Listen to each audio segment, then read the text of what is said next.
东风 EC36 空调压缩机不工作，启动车辆，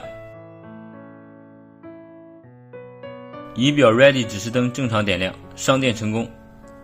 调节右侧空调面板风量以及 AC 按键，打开空调制冷。压缩机不工作，空调不制冷。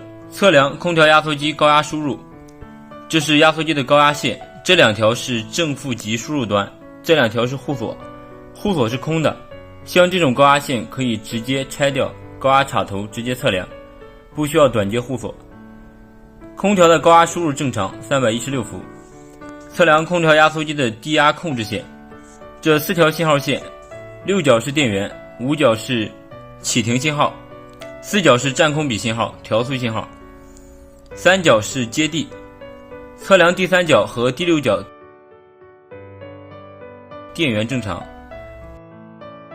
第4角占空比信号为0，第5角势能信号为 2.4 伏。人为将第5角接地，压缩机可以工作，证明压缩机无问题。空调制冷工作指令是由面板传输到 VCU 控制压缩机工作。检查电路图 AC 空调按键的信号线连接到 VCU 的38角，开关按下之后，信号为低有效输入，测量38角是否有信号输入。开关按下后，电压由8伏变为0伏，证明信号输入正常。此时 VCU 第2角会发送一个压缩机工作的信号，为功率低有效输出信号。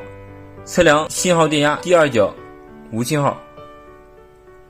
确定 VCU 损坏，将 VCU 分解打开，测量发现 TLE 81101E 多通道低边开关损坏，更换 TLE 81101E 问题解决。